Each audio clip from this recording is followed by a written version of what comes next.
Hello, everybody, and thank you so much for that, Crystal. My name is Ole Krummi, Ólafur Hafsteinason, the easier to pronounce version of it. I'm here with Darkness and Bubbles, and we're going to talk to you a little bit about the new cards that have just been released through the World at War Battle of Britain release. Now, before we dive into the cards, do you guys have any kind of general questions about the release? That you want to get in here, because I feel like this is very different to what we've done in the past.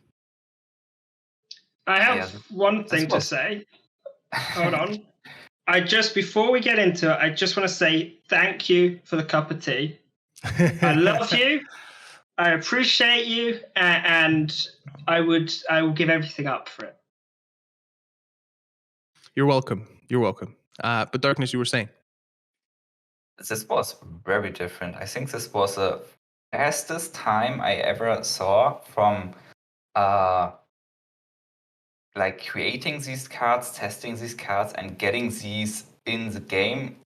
Usually this takes much longer, but due this were like only a few cards, this and a lot of manpower behind that, the process was incredibly fast from the creating and testing side. This was really noticeable. Yeah, I mean, I think this is, like you say, this is a very different release than what we've done in the past. Normally, it's 80 to 120 unique cards, and we're going down to seven cards that are kind of more targeted, have more specific impact, or more thematically tied together. And this is something that we want to basically start introducing, so that we can have shorter times in between updates. We can be releasing new content more often, doing it in smaller batches, so it's also easier for the community to keep up with their collection progress, and so on. So we're pretty happy with how it's launched. For anybody that's watching, please leave the comment on the Steam article or in the Steam reviews on what you think, because we always want to hear what you think. But before I pass you guys over back to Christo, let's take a look at these cards. As we talked about, 7 new unique cards coming, and let's just bring the first one up on the screen. It is Eagle Day. It is a 5-credit German order. Put a German air unit into play with Blitz now and return it to your hand at the end of the turn. So now basically any air unit in your deck is a Comet. Yeah, I think the most interesting combo to think about with this one for me is the Junkers 188E. This 5/6 Fury bomber for 7. You can spend 3 credits to chuck this down and hit with it twice. And it's 10 damage completely out your hand with Blitz. And then you also get the bomber back to your hand, so it's perfectly safe for if you want to try this combo again. You can look for more Eagle Days in your deck. 2 Eagle Days with maybe a couple of Reichsbank to get these out early. You can there's 20 damage. It's a lot of damage. And then maybe the Drawn Air, because you can play it, blitz it, attack something, make them discard a card, and then send it to your hand. Other than that, I couldn't see much use for it. What about you, Darkness? Yeah, that basically were the 2 combos I am expecting to see as well. Maybe in combination with Bolster the Ranks with Junkers. Instead of 11 credits for 10 damage, you only need 9 credits to deal 14 damage, what is a little bit more effective if you get those combo pieces. But yeah, it's just that. It's just a combo card. Maybe you can play this on the Schwalbe if you really want to attack with 7 damage. I mean, I think in general, what we just have talked about, if you combine that with something like Bismarck and Kriegsmarine, you have a lot of direct out of hand damage, right? Now, you also have the possibility, this being Germany, of carrying this with certain countermeasures that can basically protect your board in the interim. So even though it is kind of at first glance a very big combo card, I think it might actually open up options for Germany to do something crazy around the air space, so to speak. Yeah. All right, let's move on to the next card. Let's not spend too much time here on any single card. Now, this one I think is an extremely interesting one. This is a 1 credit order called Observer Core. Choose a card with cost 4 or more in your hand, reduce its cost by 2. You can do this multiple times on the same card, right? So you are able to basically bring something down to 0 credits if you pay 2 credits to do that, and it costs 4 in advance. Are you sure about this? Because if you do something from 4 to 2, I don't think you can use it again on this card. Are you sure? Have you tried it in the internal tester group? Now, like, caveat this, I am not the part of the internal tester group. I am the esports dude, and I'm seeing these cards. But for me, this looks like an extremely, extremely interesting one because it doesn't require you to play that card that turn, right? So this can be something that you play, for instance, on turn 1 to lower the cost of a 4-drop to be able to play it on turn 2. And I think that's an extremely interesting dynamic that we haven't really seen before. Of course, we've had the Sukov be kind of that in the past, but now this is a dedicated order. It's a standard one. You can pack 4 copies of this. What do you think the implications are here, Bubbles? So the obvious implication is, like you say, using it on a drop for something like ramp, so Hour of Need. Play that on turn 2, you're ramping really, really well. And this is what came to mind for me. But then actually what I saw friends of mine doing and posting screenshots of and sending to me is they would use this on units that have like extremely good tempo. So the new Spitfire was an example. They would drop the new Spitfire on turn 2, the enemy played an air unit, and then they would just start battering their opponent down. And you might think that's not going to win you the game on its own, and you're right, it won't. But in Britair, which is a very aggressive deck, if you get your opponent to 10 health, to 8 health early in the game, you're pretty much setting yourself up to win the game. And there's a lot of 4K units in the game that are really nice on tempo. You've got things like first rifles, you've got that sort of mini KV infantry that the Soviets have. I think we could see a lot of combo decks use this. And we may even see sort of new, crazy sort of, I'm going to reduce this thing and get this combo off way earlier, which was earlier possible. And I'm really excited for the implication of what this means for sort of cool, crazy, wacky decks. That's very interesting. Do you agree, Darkness? I have very mixed feelings on this card. On one side, it's 1 card. You need to spend 1 card to get a like temporal 2 credit advantage. Sure, with Zukov, it's usually really strong. With Iron from the North, it's really bad. But this has another requirement, taking the front line. So this could be a little more solid because it's a British order as well. And with the Crusader, you can draw by reducing your cards cost. For example, in a commando deck, to get your Commonwealth down to 8 credits or to 6 credits while cycling through your deck, this could work really well. But Bubble mentioned another very powerful mechanic. There are some units with a lot of value on the field. For example, the Key 83 for Japan. If you're able to drop this turn 2, it's amazing. Very hard to build a deck like that. Maybe better for US with the P40 and 5 or the Marauder. If you're able to drop this turn 2, the opponent is like in huge trouble. But overall, the general value is, I don't think that good. It requires really good tech decks to make this card valuable. And maybe you end up like potentially over investing as well, right? Like you've lowered something, you've spent the card on it, you've played it out, and if your opponent has the answer, that might be kind of a difference maker for you. I still think it's an interesting one because I think the number of times that you can get something like, you know, even a C4 Highlander into the front line on turn 3, right? Like, could you imagine if you're playing anything that has to do with like attack your face type of damage in that situation? You're just going to be completely blocked in your support line for the rest of the game, pretty much. So I mean, it's going to be interesting to see how this impacts the meta because, of course, we know that there are going to be answers to this on the flip side. So we'll definitely have to keep an eye out on this. And I'm sure, I'm not the best person from a deck building perspective probably to talk about this card or even the previous one, Eagle Day, because I'm not the kind of combo deck builder, right? But I'm sure, combo deck builders like Scout are having a field day with these new cards. So let's jump on and take a look at the third new card here in World at War Battle of Britain. Wow, I'm really, really afraid of pronouncing this. Do you guys want to take a stab?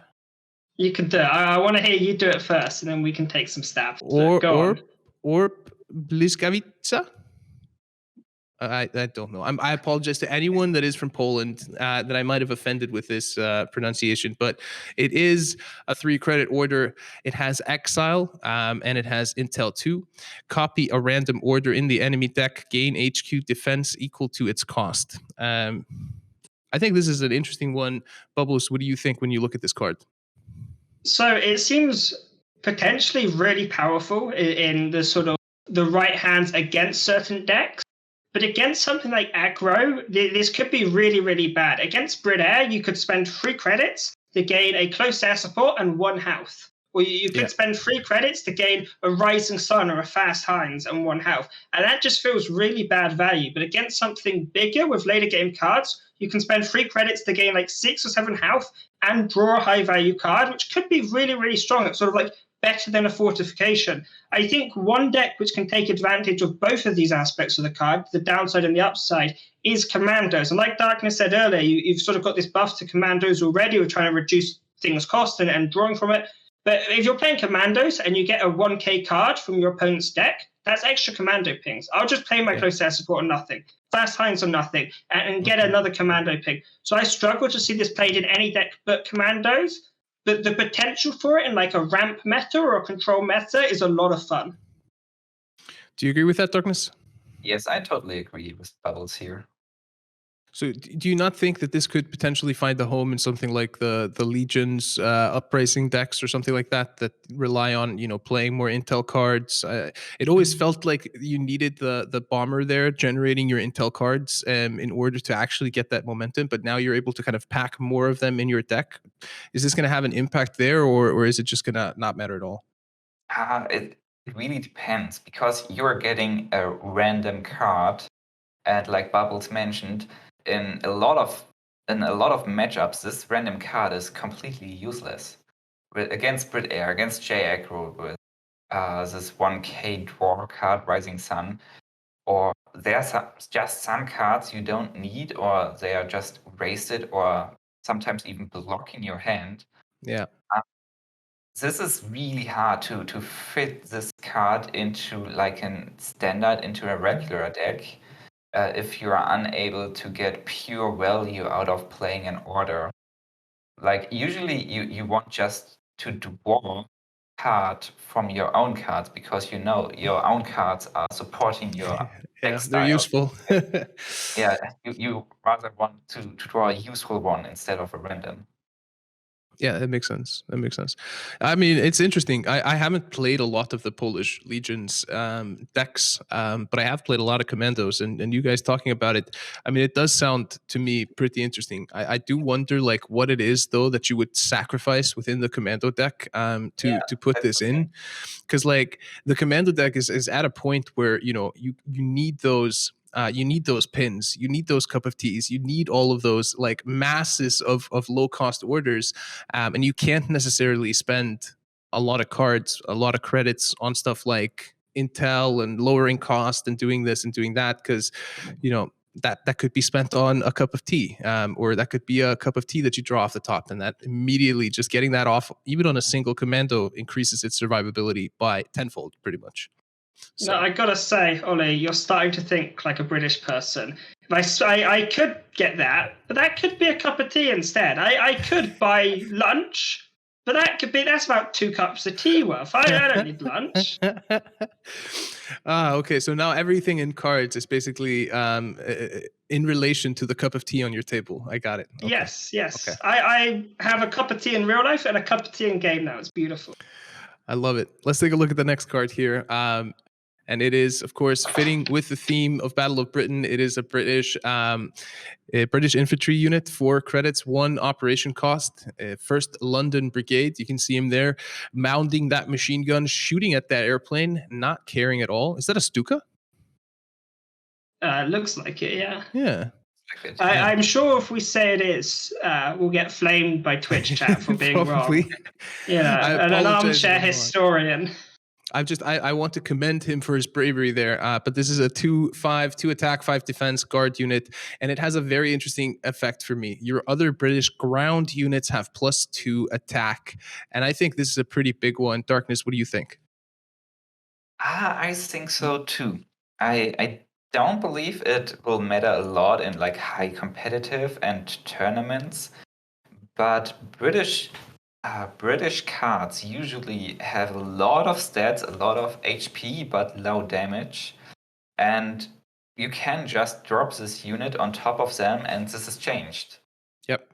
For example, Blackwatch is hitting with 3 damage and Fury. C4's Highlander having +2 attack on your side and +6. No, +4. 5. Yeah. +5 and total of 6 damage to trade in for in the opponent turn. And all of these tanks and even the British artillery doesn't look that bad with +2 attack. For example, 2-pounder is standard card, but if you make this 3-2 and +1 attack against tanks, this really looks like something. At least in the middle player pool, maybe not high competitive, but in those standard and budget control decks, this can be powerful. You know, I hadn't thought about it as much in relation to the artillery, but I think like now that you mention it, it does find an extremely good home there. And I'm thinking just like U.S. Britain with the howitzers and the Greyhounds and ways to kind of block the front line, protecting your arties in the back. I think there's a very interesting decks to be found there. And I think you're correct. This slots very, very well into kind of the middle of the road decks. You know, you're not quite there with your fully polished high-end tournament deck, right? But like I think this is extremely strong. And like with the changes to the Churchill as well, now being a 2/7 heavy armor 1, it's a 4/7 heavy armor 1 tank that operates for 1. That's pretty crazy. Bubbles, what do you think? I think there's a couple opportunities there which have been missed, but I do think you guys are right for the most part. I think there's 2 sorts of decks which this isn't being considered enough in. One is this British USA sort of mid-range deck, I'd call it, that Spoos popularized.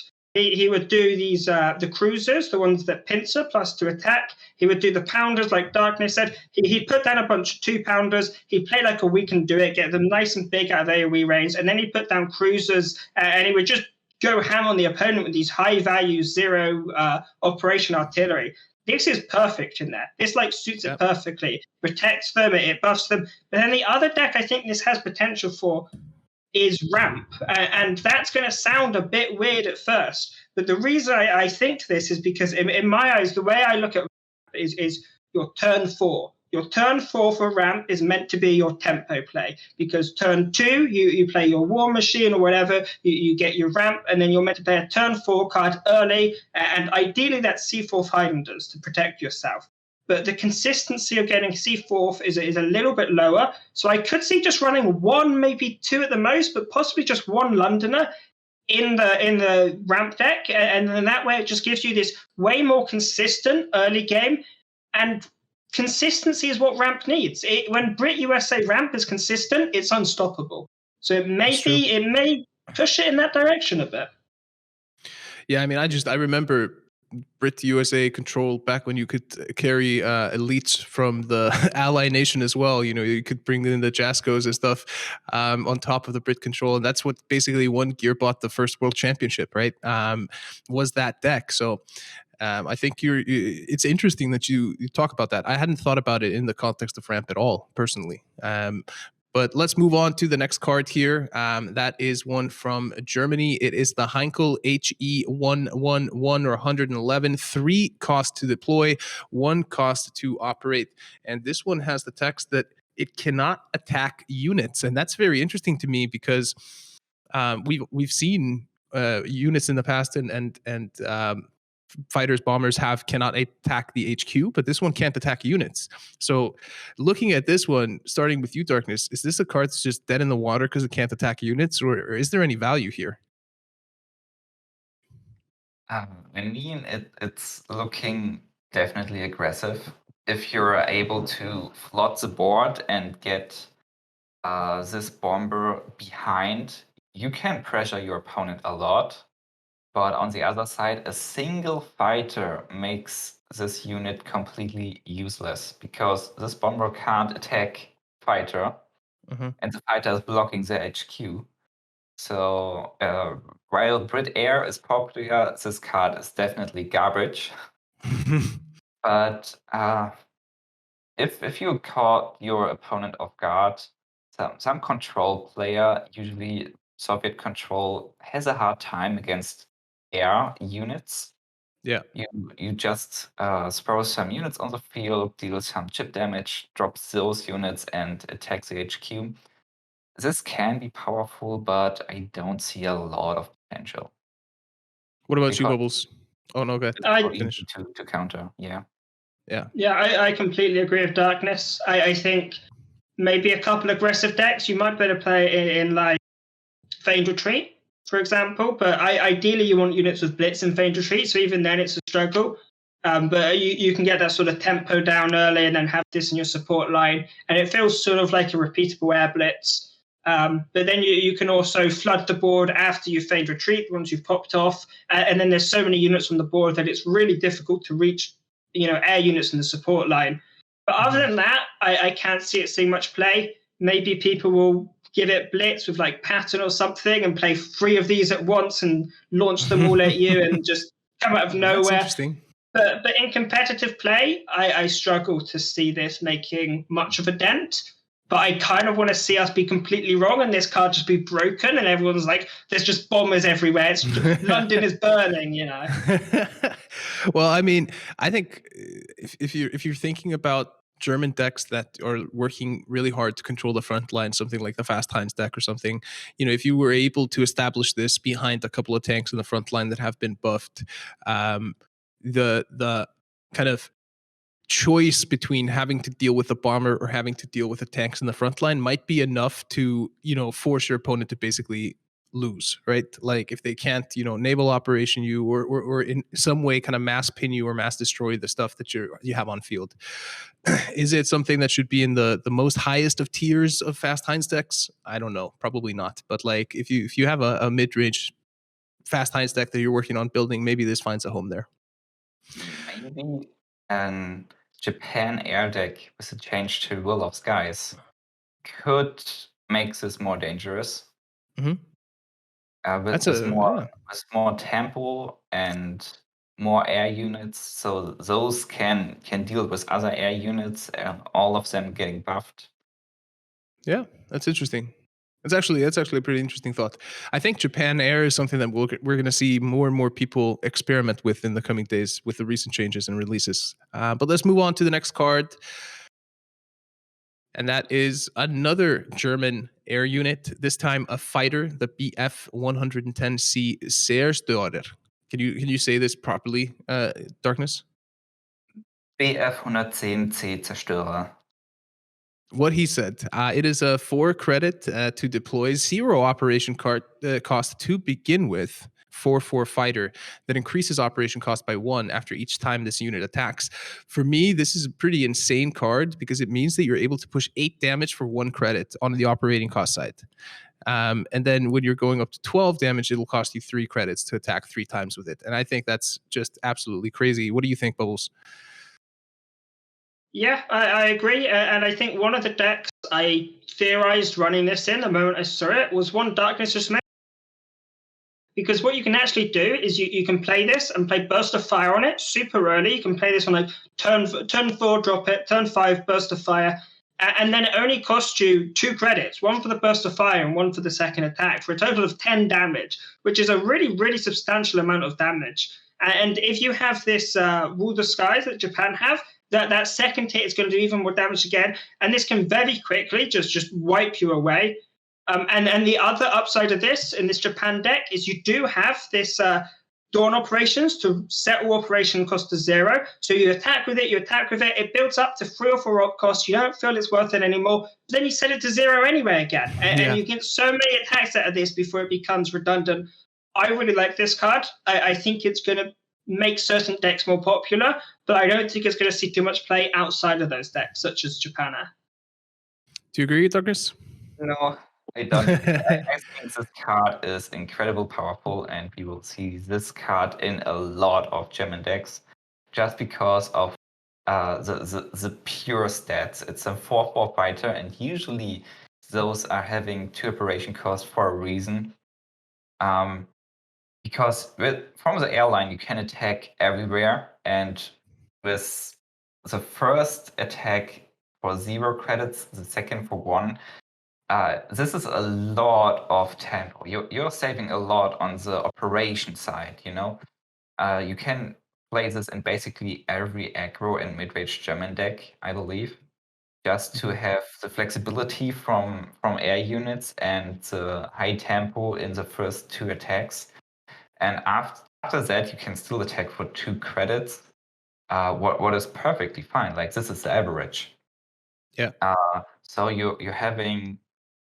looking at 3 possible attacks for 1 operation cost, but you only pay later. And even if after that, as operation cost is getting like too high, like 3 or 4, it's still 4 damage. You are able to trade in something to clear your board again. But the first few turns with the high tempo potential, those are the dangerous turns, and with only 4 credits to deploy a 4 fighter, this fits perfectly in any aggressive or mid-range deck, in my opinion. And there's a combo potential with Eagle Day. If you run Eagle Day and Burst of Fire, you can use like an busted Comet turn with 6 credits. Yeah, that's pretty crazy. But 10 damage. That is pretty crazy. It back. So if you even deploy it again or play the combo again, you can start with your operation cost.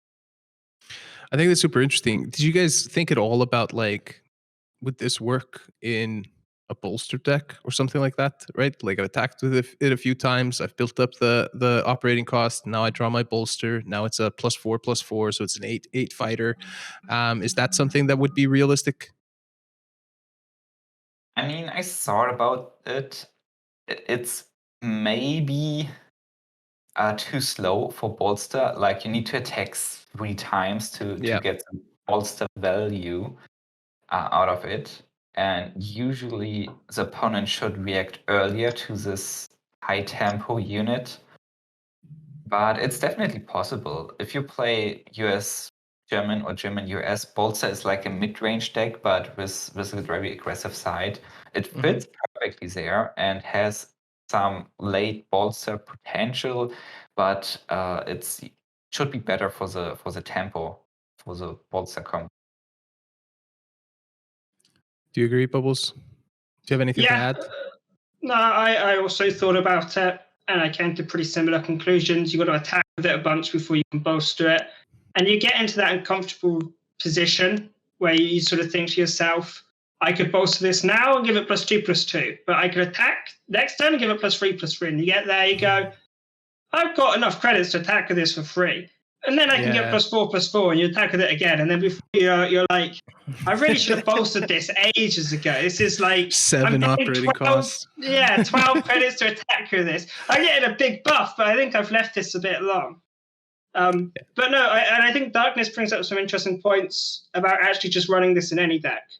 I hadn't really thought it would be viable in most decks, but there's definitely the potential for it to work in the method he says, where you just run it and then you don't care that it's costing more now because you got value out of it. Yeah. All right. Well, I believe we have next up the final card of the World at War expansion, and that is the Spitfire Mk LLA. Is that LLA or is it 2A? 2A. It's the 2A. 2A. It's the Mark. The MK is Mark, so it's the Spitfire Mark IIa. Yes. Yes. There we go.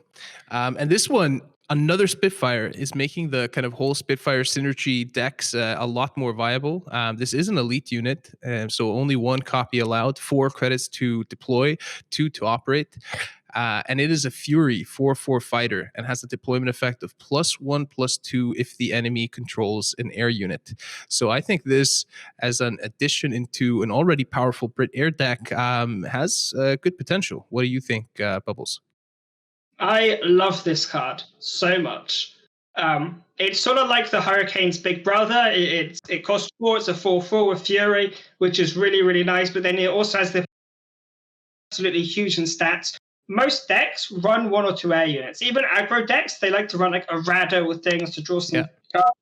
But obviously you get like fast Heinz, which probably won't run in the air cards. But then you get a 4/4 for 4 with Fury. That's fine. That's completely okay. You can just use it like you use a Hurricane. Its downside is fine, and this is also a Spitfire, so you can use it in synergy with Spitfire things. You can get the guy where when you attack, you draw. So you attack twice with this, you draw 2 cards per turn just from this 1 card. You can reduce its cost, make it even bigger statted, and then its Fury's even stronger. I think this card has so much potential. It's such a fun card. Brit Control's going to want to run it. Every Brit deck, put this in. It's high value, it's beautiful, and it's more Spitty support. I don't know a single person who doesn't appreciate some good Spitfire tribal. I was talking to Dynamo D before this, and he was like, I really, really hope they had a Spitfire. And then we saw this. Oh, it's just such a cool card. I love it. Do you feel the same, Darkness, or? More or less, I definitely feel the same about the value of this card. It's incredibly strong. Looking at the already powerful Brit Air decks in the ongoing World Championship, they just got a huge buff or win condition if you're able to drop this turn 4 against the mirror matchup and the opponent doesn't have an answer or doesn't have rate to react. It's at 5/6 air unit with Fury, able to clear the board or to deal a ton of damage. Yeah. This is just a massive fighter. Be prepared to see a lot of Brit Air in the World Championship and in the next tournaments, or at least everyone is banning Brit Air. So out of the 3 of them now, the Kitty Hawk, the Mosquito, or the Spitfire here, which one is now going to be your favorite? Because I feel like that's now the trifecta of elite British fighters, right? They're all really good. I love them all. I think like the Mosquito and the Kitty Hawk are pretty much an auto include in most of my Brit decks. And I feel like this is kind of slotting in as well. But where does it rank? What is now the best one? Kitty Hawk is number 1 for me. It looks smooth. It's got a smooth deployment effect. And it's got the nicest sounding name of all of them. We're going to bring the Spitfire. We're going to bring the Mosquito. You're like, oh, that sounds a bit menacing. We're going to bring the Kitty Hawk. You're like, hell yeah, bring that. That sounds lovely. You know, and it's sort of deceiving. You say British Kitty Hawks are coming. You go, well, that can't be that bad. We can hold that off. And you know, it comes in your face and starts shooting your camp like in the artwork. That's what, you know. So for me, it's the Kitty Hawk. Overall, I really like the Mosquito. It has very nice stats, 4/4 preparation cost, and the 3 damage are so flexible. The Kitty Hawk is great as well, but 2 operation cost for 2/3 feels too slow in my opinion. So I like the Mosquito more. But for air deck, definitely the Spitfire. It's the greatest fighter. It's the greatest airplane for any air decks. It's the greatest fighter of all time, the Spitfire. A new champion has emerged in the World at War release. Is it something like that, right? Yes, exactly. The undisputed new king of the Brit air decks is the new Spitfire. So make sure you guys ensure yourself a copy of World at War Battle of Britain, either the normal version or the premium version, available in the store right now. Before we sign off, guys, any final words about the cards and the recent changes? Starting with you, Bubbles. I like the custom art, the carpet bomb, which I believe, correct me if I'm wrong, that carpet bomb was like alpha or maybe even pre-alpha for the carpet bomb. So it's Yes, a I nice believe little so. Easter egg there for people that were aware of that. That's like sort of the old artwork coming back. I went straight to buying the premium package. I wanted that HQ, the cosmetic, but then also we've been talking about alternative artwork and cards for ages. When's it happening? When are we getting our alternative artwork? And every time 1939's been like, oh, we'll add them soon. We'll get around to it soon. And then one day we get up and they're just like, oh, by the way, here's those alternative artworks you wanted. You know, casually slip them in. I'm so excited for the other artworks we're going to get in the game. Maybe even animated at some point. I'm super hyped for that. Who knows? I mean, we're already seeing some animations in the table props now. You know, the tea moving around when the board gets carpet bombed. Same thing with the coffee. You know how much I like the coffee and tea. What about you, Darkness? Any final words? I'm on both side. I really hope for animated cards like some tanks actually shooting or some airplanes actually moving. This would be really cool. But for now, I'm only waiting for a toggle option, like to choose between the alternate art and the regular art, because I didn't play a lot this week. I was very busy doing like personal stuff and job stuff, and I'm sure I'm getting a little bit confused in the next day when I get back into cards and seeing all of the new arts. But it's truly amazing to get confused and to get excited by cards. And yeah, you guys are making cards appearing like a living thing. Definitely other like some old CCGs or some other World War II stuff. Cards is evolving, and I like this a lot. Awesome. Well, we take that as a huge compliment, and we hope the rest of you that is watching like the World at War release. We can't wait for the next one. That's not that far off. These are intended to be more frequent releases, so make sure to keep your eye out for future World at War releases. But that's going to be it for us, breaking down the 7 new cards coming in the World at War Battle of Britain, available now in the store as either the base or premium version. Make sure to pick it up as soon as possible so you have every edge that you can on the battlefield.